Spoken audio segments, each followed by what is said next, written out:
joining us on Air Sports News at Drop Zone Denmark. Great place, great facility. Steve Simpson. Morning, Steve. Good morning, Regan. How are you doing? I'm good, pal. How are you? Yeah, very good. Very, very good. All the better for seeing you, my friend. Well, before we start, we've got a few things in common. You're from Newcastle? Yeah, originally, yeah. I lived there for 6 years. I was in Gosforth. Oh, nice. Awesome. Originally from Manchester, and you lived there as well, right? Yeah. Lived in Manchester as well, yeah. So Been all over the place. What got you over to Denmark? Sorry, say again, Regan. What got you over to Denmark? So I was out in Australia. I think it was 4 years ago now, and I was doing a little drop zone in Uluru, and I was AFF instructor, tandem instructor, and safety officer. And then a job came up here, and I've always been, since day one, I've always been obsessed with swooping. And biggest pond in Europe, AFF job came up, and I took it. So, and then the journey began from there, basically. It's a great place up there. It's quite far out, isn't it? It's beautiful, nice pond as well. I remember when they just built it, and it was just before one of the swoop freestyle competitions, and we had all the competitors in town. We did a little mini competition there on that pond. It was a great time. Yeah, it's a beautiful place, and like I've been all over the world, and the one thing I've got to say is I've never seen sunsets like what it is here. It's crazy. Like in the summer, it's light until 1 o'clock in the morning, and then it goes dark for a couple of hours, and then it's light again. So it's incredible. Yeah, I remember that. Yeah, I forgot all about that. And you've got a competition coming up, the famous Sunpath Open, which has been held at a few different locations, North Carolina, at Rayford, and it's been at Denmark before, hasn't it? Yeah, so it was originally it was in Rayford, where Sunpath is based, and then last year I had a chat with Pat to see if we could revive it and bring it to Drop Zone Denmark. So we brought it back, and we brought it to a new location, obviously here last year, and then this year we're reviving it again, and hopefully we're going to carry on going. Brilliant. So yeah, it's great. And it's just after the World Games. You can see on my screen there, July 7th to the 17th, the World Games. So a lot of the competitors are going to be down there in Birmingham, Alabama. Have you got a few signed up to come and see you in Denmark? Yeah, so I know Cornelia's come in, the PD Factory team's come in, Miles Cotman, a couple of the German guys are coming as well, Kai and all those guys, and I know a couple of British competitors are coming as well, Martin Reynolds, I believe. So yeah, hopefully this year. I think we had 22 competitors last year due to COVID and everything else. I know a lot more people wanted to come, but this year I'm hoping for a few more and a really good competition. So yeah, fantastic. That's great. So, tell me about your swooping then, Steve. How did you begin? Was it when you were down in New Zealand, and when did it all start for you? So basically, when I started skydiving, I saw the guys in Portugal doing canopy piloting, and I've always been obsessed with speed and stuff that's dangerous. I've had a sporting background since I was a kid, and then I saw them doing it, and I knew I was going to be skydiving from that moment. And then I saw all of that, and then I found out about the PD Factory team and started watching all of those videos, and a couple of people from the UK, Brian, who's very, very good canopy pilot. And the dream from the beginning was to make it to the PD Factory team. And obviously that hasn't happened yet. I'm still only 5 years, nearly 6 years in. But I've just got obsessed with it, and I get obsessed with things pretty badly. And now it's just going from strength to strength. So hopefully one day it'll pay off, Who have you admired in the sport, in canopy piloting? Who's been the people that you've really looked at and thought, wow? To me, it's always been Travis. Like, me and Travis are very, very close. Travis has been my mentor for many years now, like been my coach. And in my eyes, Travis has always fitted himself as a world champion. And I see him as a world champion in my eyes. He's one of my best friends, and I love him to bits. If I can become half as good as what Travis is, I'll be happy, And obviously, like the other guys as well, like Cedric and Amando and Mario, Jay Molesky, watching all of his stuff coming up, and Cornelia as well. She's great, and I call her Miss Elegant because she's the most elegant swooper I've seen. I think she's just fluid, and it's beautiful to watch her swoop. Yeah, she's got the power for sure. She has indeed. Yeah. But yeah, Travis is definitely my number one, you know, the one who I aspire to be like, and not just with competition, with the way he befits himself. Yeah. And what a gentleman. What a gentleman. Yeah. Fantastic. Yeah, very thoughtful, thinks about a lot of things. Yeah, I've got a lot of time for Travis Mills as well. Yeah. And tell me, Steve, as a kid, what were you doing? Was it motorbikes? I've got the feeling it was motorbikes. I did do a little bit on motorbikes. It was more violence has always been my forte, to be fair, like with martial arts and stuff like that. So I've always been into like, I really want to learn to skateboard. That's my next thing that I want to do. I want to learn how to skateboard because I've never done that, but I've ridden motorbikes and done martial arts and all the rest of it. But skateboarding is the one that I want to do next, I think. A lot of academy pilots are good on the board. You've got some catching up to do. Yeah. Like I really enjoy doing a bit of surfing and stuff like that. I'm not very good at it, but I enjoy that as well. Anything I can hurt myself doing, I'll have a go at, you know. Yeah. What do you do in the winter? Do you go back down south or what? No, so for the last 4 years, I've spent the winter in the States. So I originally was in North Carolina at Sunpath, doing all of my rigging stuff at Sunpath and working for those guys, helping those out. And then with Tom, working with Tom. Yeah, Tom actually trained me as a rigger. So I've actually got my my certificate that he gave me when I passed my first rigging certificate, and he trained me as a rigger and reserve packer and everything. So I owe him a lot. He's a fantastic guy. Yeah. And then I went to Arizona the year after and was at Rigging Innovations, helping out with that, doing reserves and rigging and stuff there. Yeah. And then I built a really good relationship with Skydive Arizona. So then last year I was there and I was training there for 14 weeks solid. So I was training for 10 weeks solid. I was there for 14 weeks. And then I basically am going back there again this year. And my winter is just focusing on training. That's all I do. But now I've got past the stage that I need to really worry about. I do my work in the summer here, and then in the winter, I'm just training to reach that ultimate goal. You know, you got to put the hard work in, otherwise it's not going to happen. Exactly. So it's good to see you so focused, Steve. It really is. What's your discipline of choice? Have you got one, or is some people don't have a specific one? Some people really like to focus on one.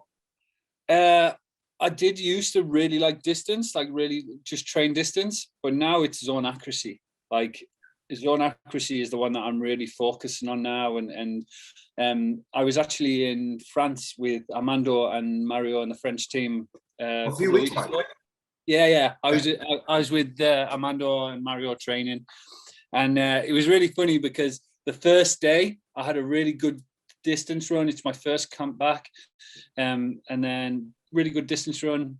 Second jump, cut away, bang, span out of control, cut it away. And then Armando came to me and he said, "Don't worry about it. Today is just feeling it out. Tomorrow we're getting attacked by aliens, so you have to score at least 90% of your runs, or the aliens take over the world." And that just really motivated me. And the way that Armando pushes me as well, it was so funny. And I did a little video of me shooting the aliens under canopy and stuff, and it was great. But that experience was fantastic to be able to train with those guys and watch them, and it was really, really good.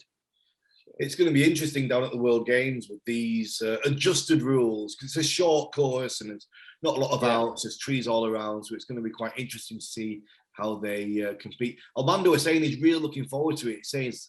He was saying as a canopy pilot, it's good to have to try and train something else. Some other competitors, don't think that way, but that's how he feels about it. So it's going to be interesting. I think, my personal opinion, I've trained those rules when I was in Arizona when the guys were getting ready for Dubai, and I'm not competing in the World Games. We haven't had a national since 2019, so I'm a little bit behind with the comp stuff at the moment. But I've trained those rules, and I feel like training that makes you better at the other disciplines as well. And I think it's good for change. I think getting stagnant and staying in the same discipline, like everybody trains the 3 disciplines and then freestyle. And when people have had enough of the three disciplines, they'll go and play with freestyle to have fun. Whereas now, like, I'm really having fun with all of my training, Yes. but it's nice to put different things in there as well, because it'll all make you better, right? Like being able to drag the pond and still go like what Cedric did in Dubai, 140 meters or something. It's crazy. So I think all of it is good, and it's good to change things up and keep people guessing and entertaining people, and it's a good test for you as well, because the first time that I trained that, I ended up wet. The first time I trained full drag distance, I tried to drag the entire pond, ran out of steam, and ended up in the pond. So it's definitely strategic, and I think it'll be fun to watch the guys see who does different things for the different disciplines. Yeah, the distance one becomes a bit of a strategy game, doesn't it? Because there's points on the water, then there's points for the distance. It's not going to be totally obvious as a commentator to watch you run straight away and know who is leading. There's quite a bit of calculation to be done. Which gate you get, which gate you don't get. Yeah, and it's going to be funny for the competitors as well, because usually when you touch the water, all you need to worry about is, did I get the entry gate? And I landed around about 150 meters or wherever they landed. Whereas now you've got to look at each water gate that you dragged, and you also lose points for missing the exit gate or verting above 5 meters. I'm not 100% sure of all of the rules at the moment. I've got like 2 weeks to figure it out. Yeah, there's a lot going on with it, but I think the guys will have fun, and I think that's what it's all about. Like the competition now is, I got very focused on, I need to train to get better to win nationals, and Cornelia actually said to me last year, she was like, stop worrying about what's happening next, have fun doing it. And now it's the same with that. They just need to have fun and enjoy themselves, and I think it's going to be a great competition. Yeah. Cornelia's philosophy has always been, I mean, I know it from when she was a packer in Pura Brava, and she's always been, she knows what she's doing, she knows where she's going, and she knows where she's at right now. She's a phenomenal talent, really. Yeah, and she's so inspirational, you know, like someone like me coming up, like I've been in the sport now 6 years and doing what I've done. Like a lot of people have sort of gone, oh, you're going too fast, you're doing this, you're doing that. But then I'm looking at the other people that have done well within the sport, and my mentors and my idols almost, that you look at, and it's like, well, they're not slowing down. So why should I? Like, I need to keep going fast and forward, and just being able to be a part of this community and have those people with you as well is absolutely incredible. Good man, Steve. So for the Sunpath Open, it's going to be a regular competition, regular rules. Yeah, regular rules. We open on the 15th of July for training. So all the way through to the 29th. Start on the, I believe it's the 29th. It could be the 28th. 28th, 29th, 30th, 31. So it's standard rules. 3 rounds of distance, 3 rounds of speed, 3 rounds of Zonac, and then a specialist competition after, 3 rounds of freestyle. And yeah, it's going to be good. We usually do the freestyle on the Sunday. Everybody has a bit of a lie in and chill out and get the freestyle done on the Sunday, then, depending on weather. So Steve, from your point of view, you know, not that many years in the sport and getting yourself into canopy piloting, for anybody watching now and a young jumper who's feeling like they've got a bit of power, they've not really had any coaching as such, but they want to start using and getting the best out of their parachute, what would you recommend? What would be the first step for them? First of all, knowing limitations. Something that I got told a long time ago was, you need to understand your limitations, because limitations without understanding are going to get you killed. Or in canopy piloting or parachute flight, someone else. And the worst thing is, yes, killing yourself is one thing, but killing someone else because you've done something stupid is even worse. So being able to know where you are and having a good mentor and a good line of where you want to be. Like, understand the goal. What is your goal? Where do you want to be? And the plans can change, you know, like you can have several plans to get to that goal, but just keep that goal in sight. But get loads of coaching, stick to what you're enjoying with the person that you're enjoying it. If you're getting coached by someone and they're shouting at you, and it's not going to help you within canopy piloting, you need to be calm in the face of chaos. So you need someone to really look after you in that sense as well, but also not letting people tell you no, because there's a lot of older jumpers that are around that are like very old school. You shouldn't be doing that. You shouldn't be doing this.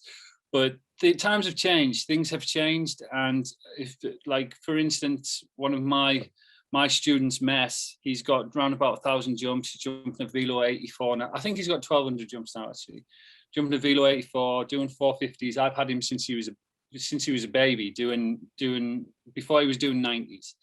And he's just done hop and pop after hop and pop after hop and pop, getting it debriefed, getting it filmed, and like really enthusiastic about it, you know. And there's a lot of people that would say, oh, he shouldn't be doing that with that amount of jumps.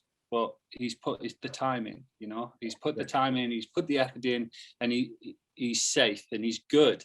And he's one to watch. Definitely one to watch for the Danish team. He's coming through, you know. All right, we'll keep our eyes on him. Yeah. So I think in a couple of years he's doing freestyle now and he's getting good. So I think in a couple of years he'll be in swoop freestyle and doing that. Fantastic, Steve. Great to catch up with you. I know you've got your jobs and your work to do, but thanks for spending some time with us on Air Sports News. And we look forward to keep in touch about the Sunpath Open and finding out how it's going on. Perfect. Thank you so much, Regan. Have a great day, mate, and I'll speak to you soon. Take care, buddy. Bye now. Bye.